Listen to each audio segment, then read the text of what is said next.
আমাদের credit operation and ম্যানেজমেন্টের module B, যেখানে আমরা প্রিন্সিপাল অফ সাউন্ড লেন্ডিং নিয়ে কথা বলবো, ক্রেডিট প্রসেস নিয়ে কথা বলবো এবং ইনভেস্টিগেশন নিয়ে কথা বলবো। তো এই এই এই মডিউলে আমরা অনেক কিছু শিখবো যেগুলো আমাদের আসলে কাজে লাগবে, তো প্র্যাকটিক্যাল লাইফে কাজে লাগবে। Principal of sound lending. তো প্রিন্সিপাল অফ সাউন্ড লেন্ডিং এর প্রিন্সিপাল গুলো কি কি? আমার প্রথমত হলো সাউন্ড লেন্ডিংটা কি, যে আমি যে লেন্ডিংটা করব, আমি যে লোনটা দিব, ওইটা যাতে আমার সিকিউরড লোন হয়, আমি যাতে টাকাটা ফেরত পাই, সহজ কথায় টাকাটা যাতে ডিফল্ট না হয়, আমি যাতে টাকা ফেরত পাই। সো ওইটা যে প্রসেসে আমি এনশিওর করবো, ওইটাকে আমি প্রিন্সিপাল অফ সাউন্ড লেন্ডিং বলতেছি। প্রথম হলো ক্রেডিট অর্ডিনেন্স, আমি কাস্টমারদের ক্রেডিট অর্ডিনেন্স আছে কিনা, তার টাকা রিপেমেন্ট করার ক্যাপাবিলিটি আছে কিনা ওইটা দেখবো। তো আমি একটু আমার internet.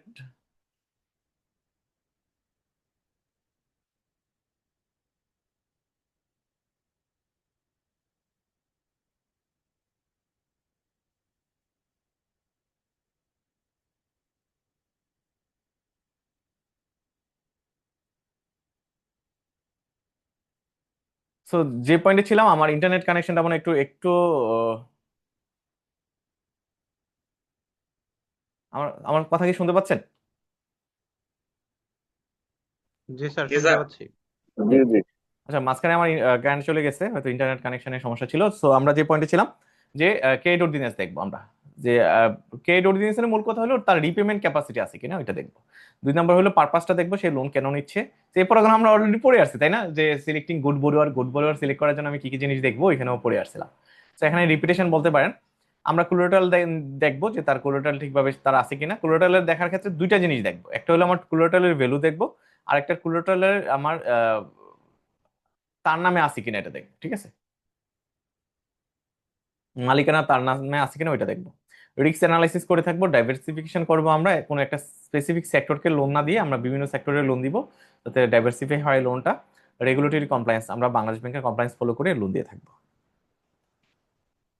How select good borrower, এটাও আমরা অলরেডি পড়ে আসছি। সিলেক্টিং গুড বোরোয়ার যে কথা, আমরা একটু আগে যে কথা পড়াটা পড়লাম, principal of sound lending, same কথা। আমরা এখানে গুড ক্রেডিট হিস্ট্রি দেখবো, তার সিএবি দেখবো, সে আগে পূর্ববর্তীতে আমার কাছ থেকে অথবা অন্য কোনো কোম্পানির কাছ থেকে যে লোন নিয়েছিল, ওগুলো সে ঠিকভাবে পে করছে কিনা, তার স্টেবল ইনকাম আছে কিনা, ল ডেট টু ইনকাম রেশিও আছে কিনা, ট্রান্সপারেন্ট ফাইন্যান্সিয়াল আছে কিনা, এই জিনিসগুলো আমরা দেখবো গুড বোরোয়ার সিলেকশন করার ক্ষেত্রে। Steps in the credit loan application process, আমার লোন অ্যাপ্লিকেশন প্রসেসের স্টেপগুলো কি কি? সো স্টেপ শিখা খুব সহজ, আমরা ওয়ান বাই ওয়ান স্টেপ, মানে স্টেপ মানে সিঁড়ি, তাই না? আমরা সিঁড়ি ধরে আগাবো, সিঁড়ি ধরে আমরা উপরে যাব আস্তে আস্তে। তো সিঁড়ি ধরে উপরে যাব, স্টেপগুলো কি কি? প্রথমে হলো অ্যাপ্লিকেশন সাবমিশন, আমি অ্যাপ্লিকেশন নিব তার কাছ থেকে। তো আমাদের প্রত্যেকটা ব্যাংক অথবা নন ব্যাংক ফাইন্যান্সিয়াল ইনস্টিটিউশনের একটা সেট ফর্ম আছে, ওই ফর্মটা পূরণ করবে সে এবং এখানে সাইন করবে। দুই নাম্বার হলো প্রিলিমিনারি রিভিউ করব, আমি প্রাইমারিলি ওকে রিভিউ করব, কি রিভিউ করব? তার এবিলিটি আছে কিনা লোন নেওয়ার। ক্রেডিট রিস্ক অ্যাসেসমেন্ট করে থাকবো, আসলে তার রিপেমেন্ট এবিলিটি আছে কিনা। কোলাটারাল ইভালুয়েশন করে থাকবো, আসলে তার কোলাটারালের ভ্যালু কত, তার নামে আছে কিনা কোলাটারালটা। লোন স্ট্রাকচারিং করব, আমরা তার লোনের ইন্টারেস্ট রেট টার্মগুলো সেট করব, রেট সেট করব, শিডিউল সেট করব। ক্রেডিট কমিটি অ্যাপ্রুভাল নিব, আমার ক্রেডিট কমিটি সবকিছু দেখে অ্যাপ্রুভাল দিবে। লাস্ট ডেট হলো ডকুমেন্টেশন এন্ড ডিসবার্সমেন্ট, সবার শেষে আমি তার কোলাটারাল বা সব ডকুমেন্ট নিব, তারপর ডিসবার্সমেন্ট করব। আমরা চলে যাচ্ছি borrower selection process. Borrower selection, আমরা কিভাবে একটা বোরোয়ার সিলেক্ট করব, আমরা অনেকগুলো পড়া পড়তেছি, একটা না। তো আমরা শুরুতে দেখছিলাম কি, আমরা একটু পেছনে চলে যাই, আমরা একটা না পড়লে তো হবে না, মনে রাখা লাগবে, তাই না? তো আমরা শুরুতে চলে যাই। আজকে এই মডিউলের প্রথমে ছিল, আমি প্রিন্সিপাল অফ সাউন্ড লেন্ডিং নিয়ে কথা বলছি, যে কি কোন কোন জিনিসগুলো ফলো করে আমি কাউকে লোন দিব। আমি গুড বোরোয়ার সিলেকশন পড়ছি, যদিও এখানে চারটা, আপনি চাইলে দুই তিনটা বাড়ায় লিখতে পারেন। আমরা এখানে steps in credit loan application প্রসেসের স্টেপগুলো দেখছি। সো এখন আমরা চলে যাচ্ছি বোরোয়ার সিলেকশন প্রসেসে। সো যে যে লোনের জন্য আসবে তাকে আমি লোন দিব না, আমি আগে যাচাই বাছাই করে লোন দিব। সেক্ষেত্রে আমি কি দেখবো, লোন অ্যাপ্লিকেশন নিব, আমি ইনিশিয়াল স্ক্রিনিং করব আরএম দ্বারা। তারপর ম্যানেজারিয়াল এবং টেকনিক্যাল অ্যাসেসমেন্ট করব, তার ক্যাপাবিলিটি আছে কিনা তার ব্যবসাটা রান করার জন্য। ফাইন্যান্সিয়াল রিভিউ করব, ফাইন্যান্সিয়াল রিভিউ মানে আমরা সিএবি রিপোর্ট ভেরিফাই করব। তারপর সোশ্യോ ইকোনমিক অ্যাসেসমেন্ট করে থাকবো। তারপর আমরা লোন স্ট্রাকচারিং করে থাকবো, লোনের প্রাইস কত হবে, টেনর কত হবে, সিকিউরিটি অফার করবে, কোলাটারাল নিয়ে থাকবো, অ্যাপ্রুভাল এন্ড ডকুমেন্টেশন করবো, ডিসবার্সমেন্ট করে থাকবো। সো লোন অ্যাপ্লিকেশন প্রসেস আর বোরোয়ার সিলেকশন প্রসেস প্রায় সেম। আমার লোন অ্যাপ্লিকেশন প্রসেসে যদি দেখি, স্টেপস ইন লোন অ্যাপ্লিকেশন প্রসেসে আমার যে যে যে জিনিসগুলো ছিল, আমার লোন বোরোয়ার সিলেকশন প্রসেসে ওই জিনিসগুলোই অনেকটা আসছে। Cash credit and its mode. Cash credit মূল কথাটা কি এবং এটার মোডগুলা কি কি এটা দেখবো এখানে। ক্যাশ ক্রেডিট মানে short time loan for working capital meet up করার জন্য আমি যে লোনটা দিচ্ছি ওইটাকে আমি ক্যাশ ক্রেডিট বলতেছি। Function like the overdraft with the credit limit, আমার ওভারড্রাফট ফেসিলিটিসের মতো কাজ করে থাকে। সো এটা হলো আমার cash credit. Mode of cash credit আমার আমরা বলছিলাম ক্যাশ ক্রেডিটের সাথে একটা শব্দ ইউজ করছে, ওয়ার্কিং ক্যাপিটাল মিট আপ করার জন্য আমরা ক্যাশ ক্রেডিটটা দিয়ে থাকি। সো ক্যাশ ক্রেডিটটা অনেক মোডে হয়, আমার হাইপোথেকেশন মোডে হতে পারে, প্লেস, মর্টগেজ, আরো দুইটা মোড আছে আমার, সরি এই তিনটা মোডে হতে পারে, ঠিক আছে। এখানে হাইপোথেকেশন আর প্লেজের ভিতরে একটা ডিফারেন্স আছে, আমরা অনেক সময় প্যাচ লাগাই ফেলি। হাইপোথেকেশন বলতেছে যে investor good use as collateral ইনভেন্টরিতে যে র মেটেরিয়াল গুলো আছে এগুলো আমার কোলাটারাল হিসেবে ইউজ হয়, ওইগুলোর এগেনস্টে আমি লোন দিয়ে থাকি। Good remain with the borrower, আমার যে লোনটা নিচ্ছে তার কাছে মেটেরিয়াল গুলো থাকে, তার কাছে যদি মেটেরিয়াল না থাকে তাহলে তো সে প্রডিউস করতে পারবে না, প্রডিউস না করতে পারলে এগুলো সে সেল করে আমার লোনটা পে করতে পারবে না। তো তার কাছে থাকে, but the bank has the claim, ওই মেটেরিয়ালের উপর ক্লেমটা ব্যাংকের উপর থাকে। ব্যাংক যদি চায় ওই মেটেরিয়াল গুলো সেল করে তার টাকা আদায় করতে পারে। ফ্রিজের ক্ষেত্রে কি হয়েছে যে আমার bank take physical position of good, bank যদি ফিজিক্যাল পজিশন মেটেরিয়ালের নিয়ে নেয় তখন ওইটাকে আমি প্লেস বলবো, ঠিক আছে। সো তখন আমার বোরোর যখন রিপে করে তখনই আমি কি করি, প্রোডাক্ট গুলো তার হাতে দিয়ে দিই। মর্টগেজের ক্ষেত্রে আমরা জানি হোম লোনের ক্ষেত্রে মর্টগেজ হয়, আমি কি করতেছি, ফিক্সড অ্যাসেটের ক্ষেত্রে এটা হয়ে থাকে, আমি একটা হোম লোন, আমি একটা ফ্ল্যাট কিনলাম, ওই ফ্ল্যাটটা আমি কি করলাম, আমার নামে রেজিস্ট্রি হলো, ফ্ল্যাটটা রেজিস্ট্রেশন আমার নামে হলো, আমি আমার নামে রেজিস্ট্রি করছি, রেজিস্ট্রি করার পরে আমি কি করলাম, মর্টগেজ করে দিলাম, মানে আমি সেল করার রাইটটা আমি আমি ব্যাংকের কাছে দিয়ে দিলাম, সে চাইলে আমার ফ্ল্যাটটা সেল করে সে টাকা আদায় করতে পারে। তো এই ছিল তিনটা মোড ক্যাশ ক্রেডিটের। Categories of ratio in boring analysis, আমি বোরিং অ্যানালাইসিস জন্য কিছু রেশিও অ্যানালাইসিস করে থাকি। আজকে ক্লাসে আমরা অনেকগুলো কনসেপচুয়াল টার্ম পড়বো, অ্যানালাইসিস টাইপের পড়াশোনা পড়বো, যেগুলো আসলে খুবই ইন্টারেস্টিং যদি আপনি বুঝতে পারেন আর কি। তো রেশিওর ক্যাটাগরি হলো liquidity ratio, leverage ratio, profitability ratio, আমার efficiency ratio, growth ratio, valuation ratio. প্রথমটাতে আসি আমি লিকুইডিটি রেশিও, নাম থেকে বোঝা যাচ্ছে যে লিকুইডিটি, আমি লিকুইড অ্যাসেট গুলো নিয়ে যে রেশিও। সো এটা আমার শর্ট টাইম অব্লিগেশন গুলা, আমার একটা কোম্পানির শর্ট টাইম অব্লিগেশন গুলা ফুলফিল করতে পারবো কিনা ওইটা মেজার করে থাকে। তো এটা দুইটা রেশিওর মাধ্যমে মেজার করে থাকি, আমি কারেন্ট রেশিওর মাধ্যমে মেজার করে থাকি আর কুইক রেশিওর মাধ্যমে মেজার করে থাকি। কারেন্ট রেশিওর ফর্মুলা এবং এগুলোর ম্যাথ আমরা ম্যাথ ক্লাসে আলোচনা করবো, আপাতত একটু না জানলেও হবে, ঠিক আছে। লেভারেজ রেশিওতে আমি কি করে থাকি, লেভারেজ মানে হলো লোন, লোন বার্ডেন। লেভারেজ মানে হলো লোন বার্ডেন, আমার লোন লেভারেজ রেশিওর মূল কথা হলো আমি কতটুকু লেভার, আমার লোন বার্ডেন কতটুকু আছে, ওইটা আমি অ্যানালাইসিস করে থাকি কাউকে লোন দেওয়ার ক্ষেত্রে, ঠিক আছে, ডেট বার্ডেন। তো ডেট টু ইকুইটি রেশিওর মাধ্যমে পারি, ইন্টারেস্ট কাভারেজ রেশিওর মাধ্যমে এটা করে থাকি। প্রফিটেবিলিটি রেশিও নাম থেকে বোঝা যাচ্ছে আমি প্রফিটেবল কিনা ওইটা মেজার করে থাকি প্রফিটেবিলিটি রেশিওর মাধ্যমে। আমি প্রফিটেবল কিনা আমি net profit margin, return on অ্যাসেটের মাধ্যমে মেজার করে থাকি। ইফিসিয়েন্সি রেশিওতে আমি আমি ইফিসিয়েন্ট কিনা এটা মেজার করে থাকি। তো কিসের ক্ষেত্রে ইফিসিয়েন্ট কিনা, আমি আমার অ্যাসেট গুলা ইউজ করতে ইফিসিয়েন্ট কিনা, আমি আমার মেটেরিয়াল গুলা ইউজ করতে ইফিসিয়েন্ট কিনা ওইটা আমি মেজার করে থাকি। তো ইনভেন্টরি টার্নওভারের মাধ্যমে আমার মেটেরিয়াল গুলো আমি ইফিসিয়েন্টলি ইউজ করতে পারতেছি কিনা ওইটা মেজার করে থাকি। রিসিভেবল টার্নওভারের মাধ্যমে আমার অ্যাসেট, রিসিভেবল তো আমার জন্য একটা অ্যাসেট, তো আমি মানুষের কাছ থেকে টাকা রিকভারি কিভাবে করতে পারতেছি কিনা ওইটা মেজার করে থাকি। গ্রোথ রেশিওর মাধ্যমে নাম থেকে বোঝা যাচ্ছে আমি গ্রো করতেছি কিনা ওইটা মেজার করে থাকি, সেলস গ্রোথ দেখে আমি নেট ইনকাম গ্রোথ দেখে থাকি। ভ্যালুয়েশন রেশিওর মাধ্যমে আমি ভ্যালুয়েশন করে থাকি, আমার ভ্যালু করে থাকি, ভ্যালুয়েশন কি আর্নিং পার শেয়ার ভ্যালু আমি দেখে থাকি, প্রাইস টু আর্নিং রেশিও দেখে থাকি। তো এই ছিল আমাদের রেশিও অ্যানালাইসিস। অ্যাপারেন্টলি আপনার কাছে কঠিন মনে হলে আসলে জিনিসটা কঠিন না, আপনি মিলায় পড়বেন, নামের সাথে মিলায় পড়বেন। আর ম্যাথ তো আমরা ম্যাথ ক্লাস আলোচনা করবো। 6C তে চলে যাচ্ছি আমরা, ক্রেডিট ইভালুয়েশনের ক্ষেত্রে আমরা 6C ফলো করতে পারি। 6C তার মানে 6টা সি হবে। 6টা সি কি, character, capacity, capital, condition, collateral, আর হলো ক্যাশ ফ্লো। এই 6টা জিনিস আমি দেখবো, কার দেখবো, কাস্টমারের দেখবো লোন দেওয়ার ক্ষেত্রে। লোন দেওয়ার ক্ষেত্রে আমি কাস্টমারের এই 6টা জিনিস আমি দেখবো। এক নম্বর সে ক্যারেক্টার। ক্যারেক্টার মানে তার নিজের ক্যারেক্টার না, তার লোন রিপেমেন্ট ক্যারেক্টার কিরকম ওইটা দেখবো। ক্যাপাসিটি, তার লোন দেওয়ার রিপেমেন্ট ক্যাপাবিলিটি আছে কিনা দেখবো। ক্যাপিটালের মাধ্যমে আমি তার রিটেন আর্নিং কিরকম আছে ওইটা বোঝার চেষ্টা করব। আমি কন্ডিশনের মাধ্যমে তার রিভিউ ইকোনমিক এবং ইন্ডাস্ট্রি কন্ডিশন দেখবো আমি ম্যাক্রো ভিউ পয়েন্ট থেকে। কোলাটেরালের মাধ্যমে তার কাছে সিকিউরিটি চাবো, ওইটা কোয়ালিটি দেখবো, টাইপ লোকেশন দেখবো, ওনারশিপ দেখবো। ক্যাশ ফ্লোর মাধ্যমে আমি দেখবো সে তার এনাফ ক্যাশ ফ্লো আছে কিনা আমার লোনটা রিপে করার জন্য, লোন রিপেমেন্টের জন্য। ঠিক আছে?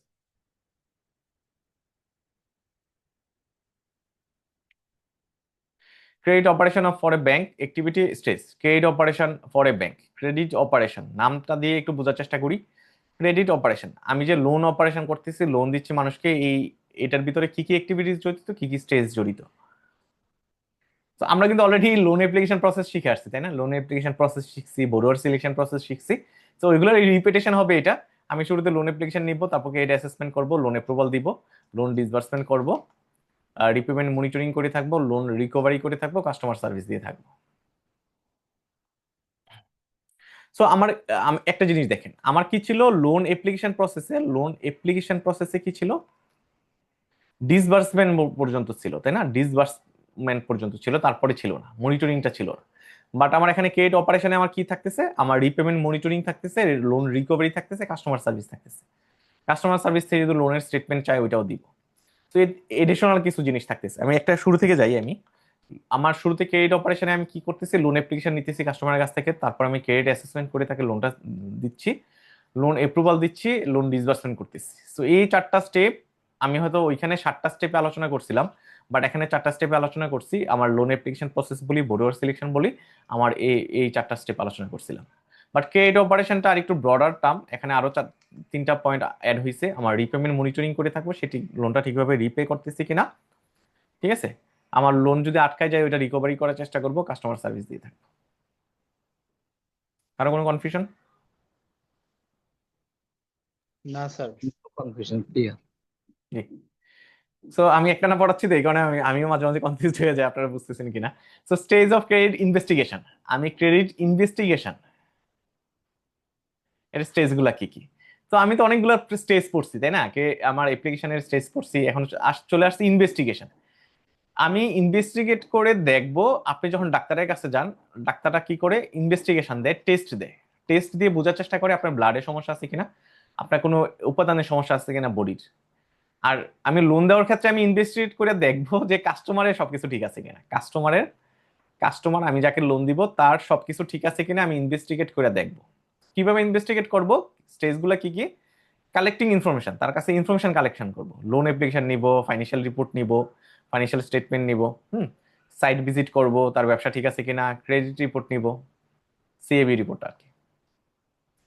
2 নম্বর হলো অ্যাসেসিং দ্য কালেক্টেড ইনফরমেশন। আমি শুধু ইনফরমেশন নিলে হবে না, এগুলো অ্যাসেস করার চেষ্টা করতে হবে।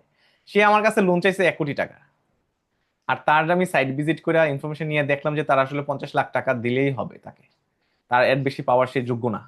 সো এটা একটা এক্সাম্পল দিলাম আর কি। সো আমি অ্যাসেস করে বোঝার চেষ্টা করব, অ্যানালাইসিস করব তার আসলে কত টাকা লোন পাওয়ার যোগ্য অথবা যোগ্য না।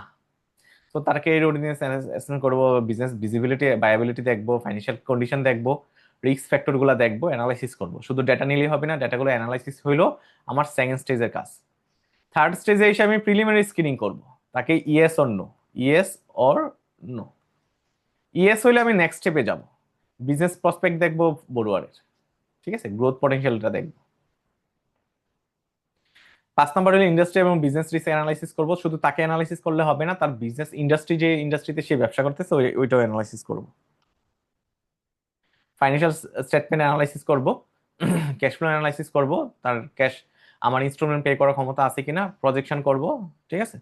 সো কিসের প্রজেকশন করব, লস প্রজেকশন করব, প্রফিট এবং লস প্রজেকশন করব, সেন্সিটিভিটি অ্যানালাইসিস করে দেখব, পিয়ার কোম্পানি অ্যানালাইসিস করে দেখব তার পজিশনটা কতটুকু। আইডেন্টিফিকেশন অফ রিস্ক মিটিগেশন করব, সাবমারি এবং রিকমেন্ডেশন দিব। সো আপনার মনে হইতে পারে যে আমাদের ট্রেডিশনাল যে ব্যাংকগুলো আছে ওরা তো, আমার ডিরেক্টররা বলে আর আমরা লোন ডিসবার্সমেন্ট করে দিচ্ছি, কিচ্ছুই দেখে না, এত কিছু দেখার সময় আছে নাকি। কিন্তু আপনি যদি ট্রুলি ব্যাংকিং করতে যান, আপনি যদি অনেস্টলি ব্যাংকিং করতে যান, ঠিক আছে, অবশ্যই আপনি সবকিছু দেখা লাগবে। আপনি যদি সবকিছু দেখে ব্যাংকিং করেন তাহলে অনেস্টলি হবে এবং আপনি সার্ভাইভ করবেন। বাংলাদেশে যদি ধরুন আমি নাম নিলাম না, 5-6টা ব্যাংক ভালো চলতেছে। সো ওরা কেন ভালো চলতেছে? ওদের ডিসিশনটা ডেস্ক লেভেলে আসে। সো ডেস্ক লেভেলে আসে। বাট আমি যে ব্যাংকে ছিলাম বা আপনারা অনেকে যে ব্যাংকে আছেন, আপনার ডিসিশন আসে উপর থেকে। তো উপর থেকে যখন ডিসিশন আসবে, আপনি শুধু ডিসবার্সমেন্টের কাজ করবেন, আপনি অবৈধ কাজটা আপনি নিজে করতেছেন, আপনি মানে টাকা সরানোতে হেল্প করতেছেন শুধু। সো ওইটা তাহলে ট্রু ব্যাংকিং হইলো না, ওইখানে আসলে আপনার অবদান বলতে কিছুই নাই। আমরা যা করতেছি এগুলো আসলে ইন এ সেন্স বিজনেস না। আমার তো মাঝে মাঝে মনে হয় যে ব্যাংকগুলা ধরেন ডিফল্ট হইতেছে বা খারাপ চলতেছে, ওদের ডিরেক্টরদের যদি মালিকদেরকে জিজ্ঞাসা করা হয় যে তুমি এজ এ মালিক, তুমি ওনার, রাইট? ওনার, ওনার মানে তুমি কি করতে আসছো? ব্যাংকিং ব্যবসা করতে আসছো। বাট তুমি যে ব্যবসাটা করতেছো আসলে কি ব্যাংকিং ব্যবসা করছো না কি করছো? তুমি তো নামে বেনামে লোন নিছো, লোন দিছো, ডিসিশন নিছো, যা করছো, এখন ব্যাংকের অবস্থা খারাপ। তো ট্রুলি কি আমরা ব্যাংকিং ব্যবসা করতে আসছি? আসলে কি ব্যাংকিং ব্যবসা করতেছি? না। সো এখানে কোশ্চেনবোধক চিহ্ন আছে, আসলে ব্যাংকিং ব্যবসা করতেছি কিনা কোশ্চেনবোধক চিহ্ন আছে। সো আমি যদি ট্রুলি ব্যাংকিং ব্যবসা করতাম তাহলে কি হতো? এটা কিন্তু আমার সারা জীবন আমাকে বেনিফিট দিত, রাইট?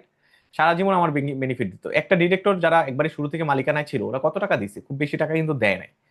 সো কিন্তু বেনিফিট কিন্তু সে সারা জীবন ব্যাংকে আপনি মানুষের টাকা ডিপোজিট রাখতেছে, ওই ডিপোজিটের টাকা আপনি লোন দিতেছেন, লোন দিয়ে আপনি ব্যবসা করে ধরেন আপনি 30% 40% আপনি ডিভিডেন্ড নিতে পারতেছেন, রাইট? সো কিন্তু যদি আপনি ট্রুলি ব্যবসা করতেন, যদি ট্রুলি করেন নাই, তার এই কারণে কিন্তু পারতেছেন না।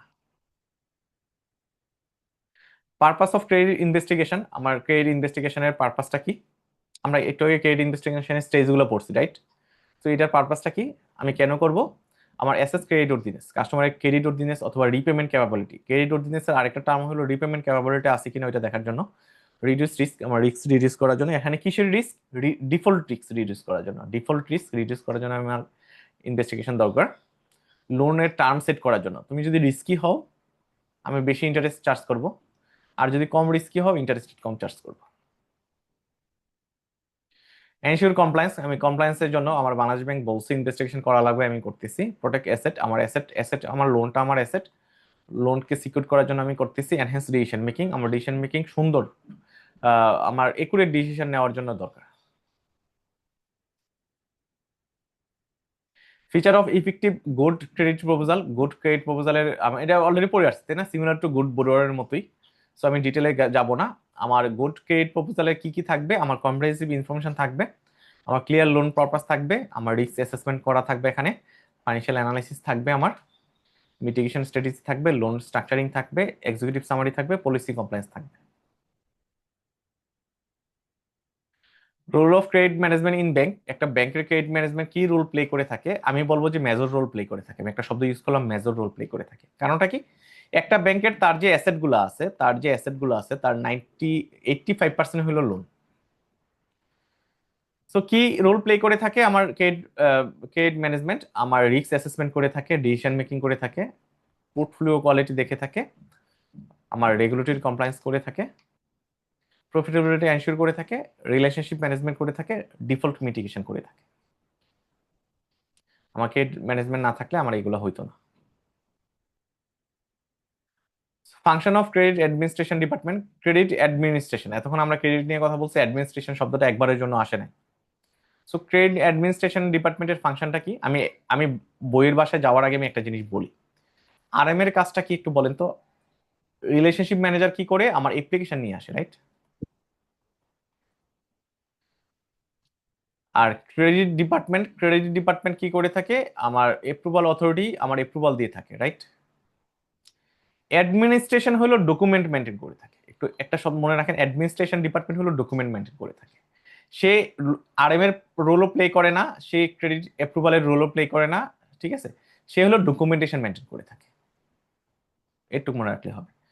সো ফাংশন কি? সে লোন ডকুমেন্টেশন করে থাকে, আমার কোলাটারাল অ্যাপ্লিকেশন নেওয়া, কোলাটারাল ডকুমেন্ট মেনটেন করা, এগুলো অ্যাডমিনিস্ট্রেটিভ ডিপার্টমেন্ট করে থাকে।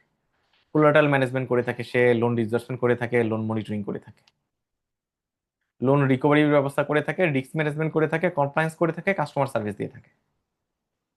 তো এই কাজগুলা ক্রেডিট অ্যাডমিনিস্ট্রেশন ডিপার্টমেন্ট করে থাকে।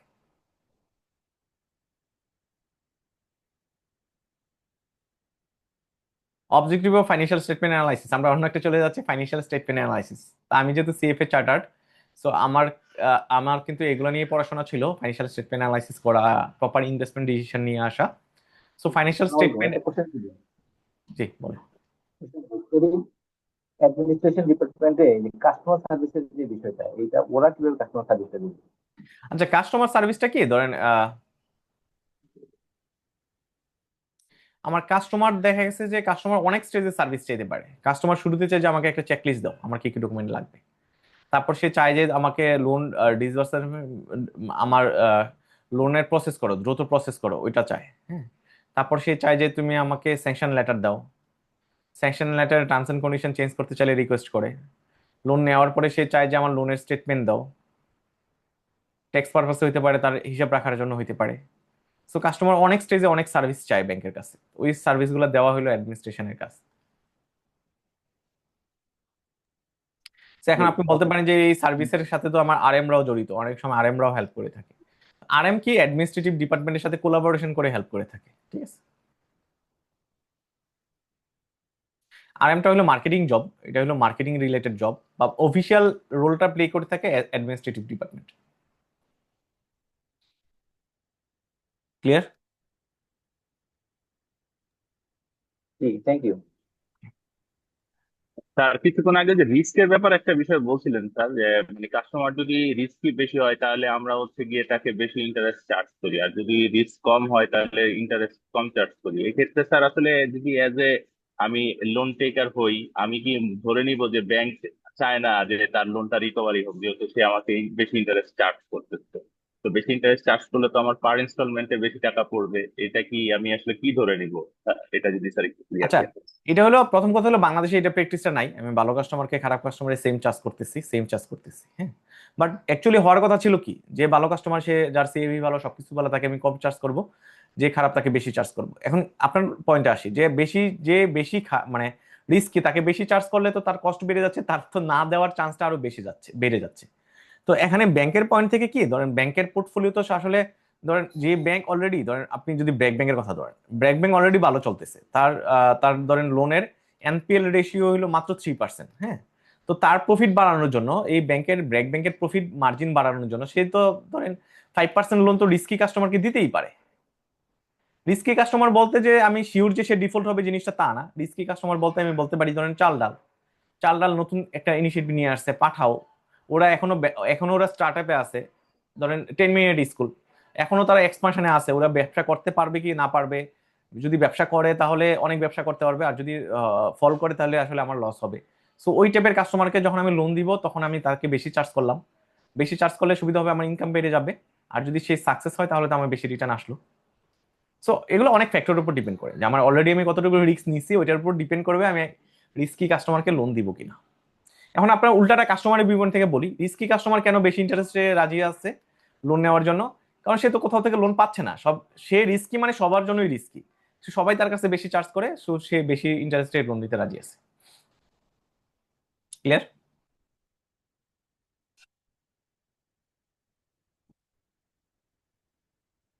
আমার ইন্টারনেট কানেকশন এমন একটু ক্লিয়ার স্যার, সমস্যা। Thank you sir. জি, থ্যাংক ইউ।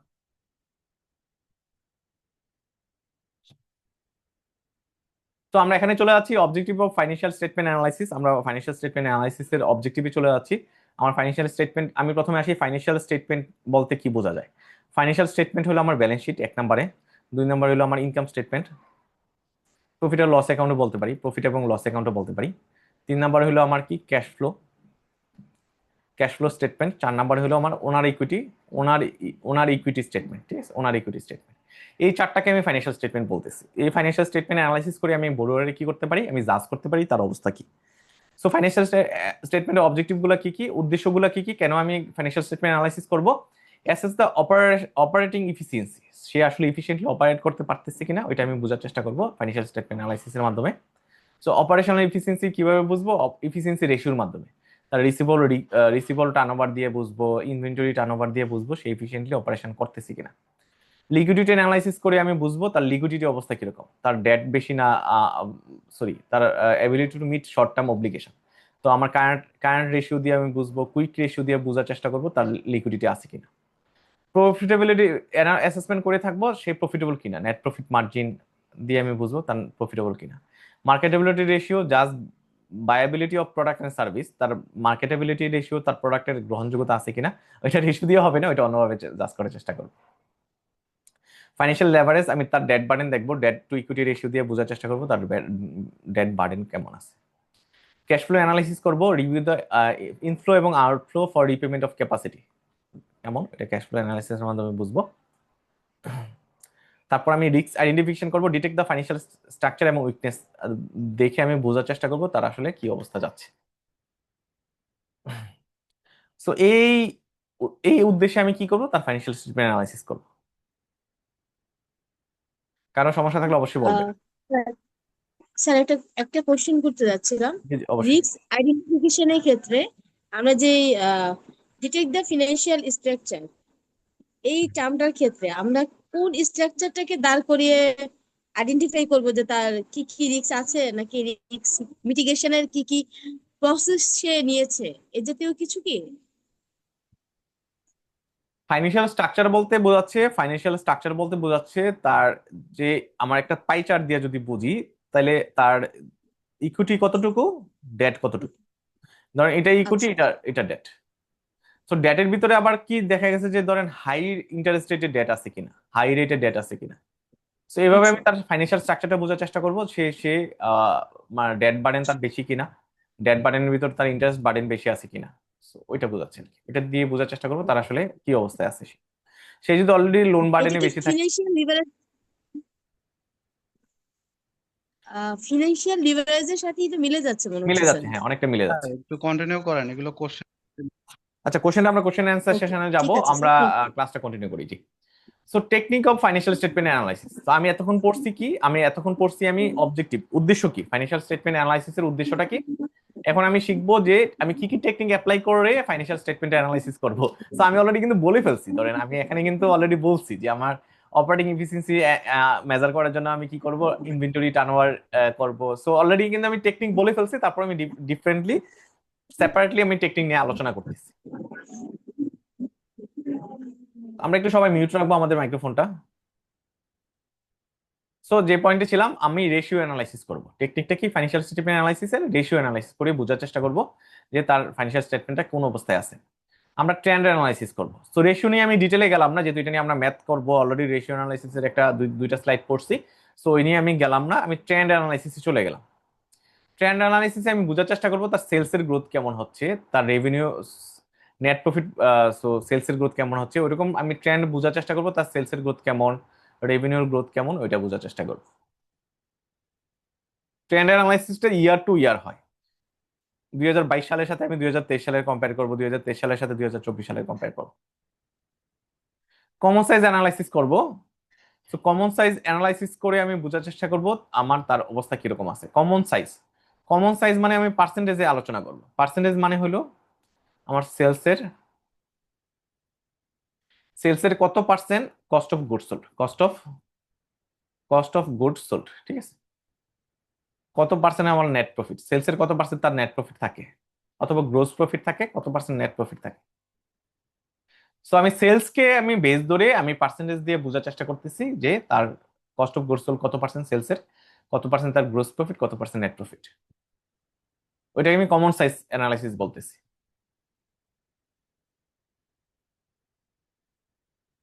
যেমন এখানে বলছি inventory represent 20% of the total অ্যাসেটের 20% হলো ইনভেন্টরি।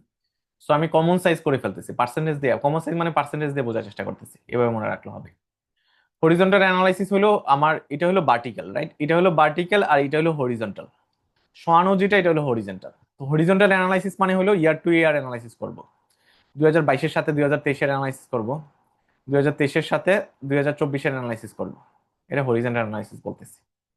আমি আরেকটা শব্দ ইউজ করলাম, হরিজন্টাল অ্যানালাইসিস মানে ওভার দা ইয়ারে আমি বোঝার চেষ্টা করব তার সেলস গ্রোথ কত, সেলসের গ্রোথ কত পার্সেন্টেজে, সেলস কত গ্রোথ, নেট প্রফিটের কেমন গ্রোথ, রেভিনিউর কেমন গ্রোথ, আমি অ্যানালাইসিস করব। সেলস মানে তো রেভিনিউ, গ্রোস প্রফিটের কত গ্রোথ ওভার দ্য ইয়ার। কারো কোনো confusion? From 1 year to another year, এক বছর থেকে আরেক বছরে তার সেলস কত পার্সেন্ট বাড়ছে, নেট প্রফিট কত পার্সেন্ট বাড়ছে, ওইটা চিন্তা করবো। এখন আপনি বলতে পারেন সমীর ভাই, আপনি তো পার্সেন্টেজ বলছেন যে কমন সাইজ অ্যানালাইসিস মানে পার্সেন্টেজ। এটা কমন সাইজ অ্যানালাইসিস পার্সেন্ট হলো সেম ইয়ারে হয়, সেম ইয়ার। আমি 2022 সালেরই আমি সেলসের সাথে কম্পেয়ার করতেছি, আমার গ্রোস প্রফিটের, কস্ট অফ গুডস সোল্ডের। ঠিক আছে, আর কোনো কনফিউশন?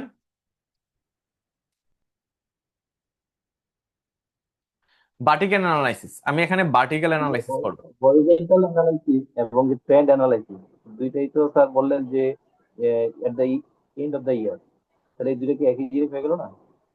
হ্যাঁ, দুটো সেম হয়ে গেল। হ্যাঁ, দুটো হরিজন্টাল অ্যানালাইসিস, এর ভিতরে একটা পার্ট হলো ট্রেন্ড অ্যানালাইসিস।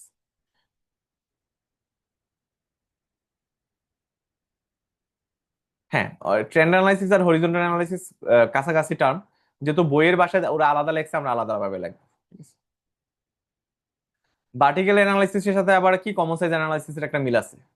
ভার্টিক্যালি আমি কি করতেছি, আমি সেম ইয়ারে ভার্টিক্যালি দেখতেছি, এই যে ভার্টিক্যালি দেখতেছি সেম ইয়ারে আমি ভার্টিক্যালি অ্যানালাইসিস করতেছি। সো আমার ভার্টিক্যাল অ্যানালাইসিসের সাথে আমার কমন সাইজ অ্যানালাইসিসের একটা মিল আছে, বাট আমার কিছু করা নাই, বইয়ে এভাবে লেখছে, এই কারণে আমি ডাবল আনছি। সো আপনিও ডাবল আনবেন, সমস্যা নেই। DuPont analysis, DuPont analysis আমি সহজ করে বলে দিই। আমার return on equity, return on ইকুইটিতে আমরা জানি রিটার্ন অন ইকুইটি মানে কি। রিটার্ন অন ইকুইটি হলো আমার net profit divided by equity, right? তো রিটার্ন অন ইকুইটি আমি তিনটা ভাবে ভাগ করতে পারি: net profit margin, asset turnover, equity multiplier. তিনটা রেশিওকে গুণ করলেও আমার রিটার্ন অন ইকুইটি দাঁড়াচ্ছে। তো ডু পয়েন্ট অ্যানালাইসিস তখন আমি বলবো, আমি শুধু রিটার্ন অন ইকুইটি ফর্মুলা হলো এটা, ওনার ইকুইটি, ঠিক আছে?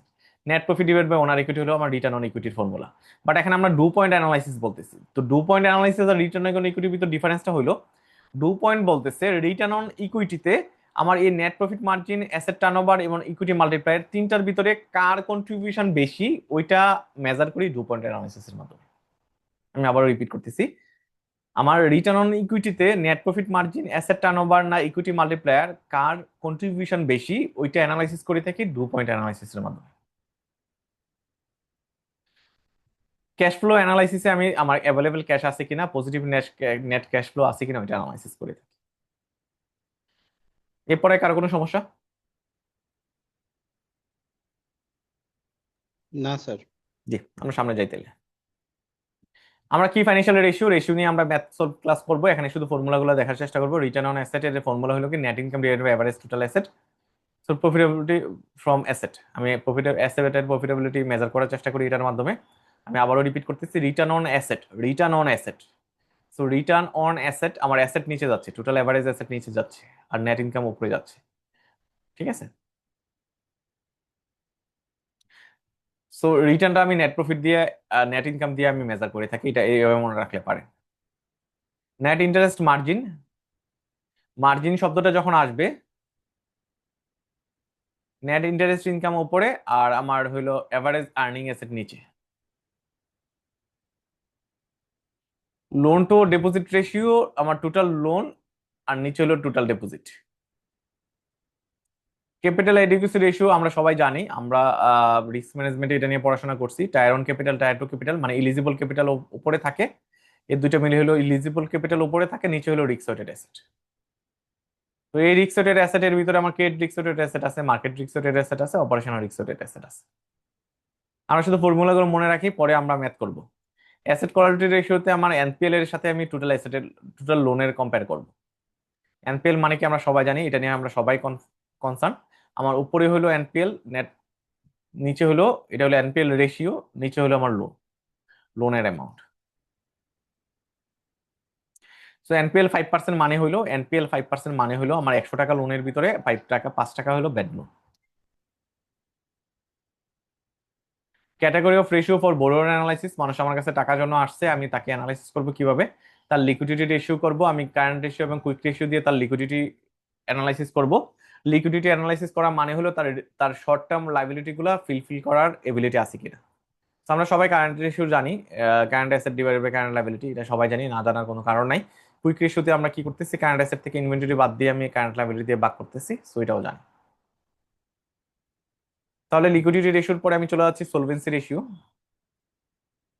সোলভেন্ট মানে সে সোলভেন্ট কিনা, হ্যাঁ। আরেকটা বাংলায় যদি বলি, সে দায় দেওয়ার এবিলিটি আছে কিনা।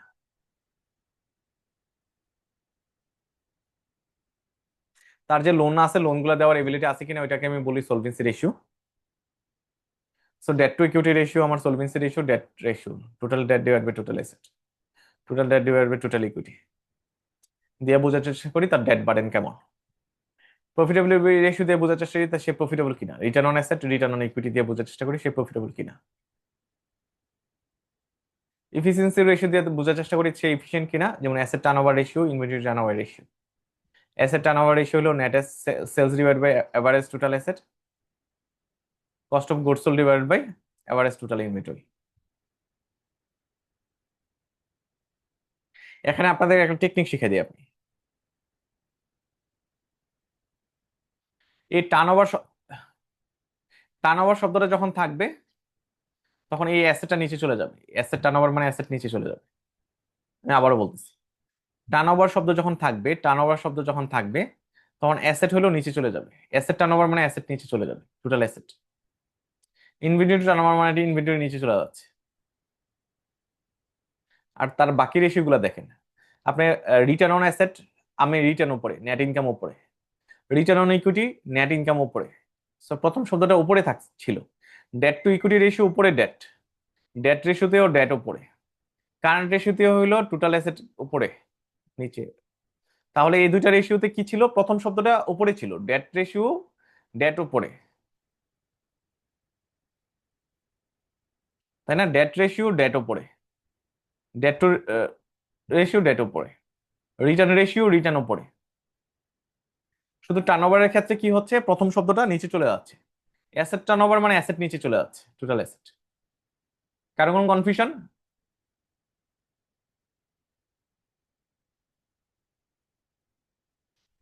কাভারেজ রেশিওতে same, interest coverage ratio, interest নিচে চলে যাচ্ছে, ইন্টারেস্ট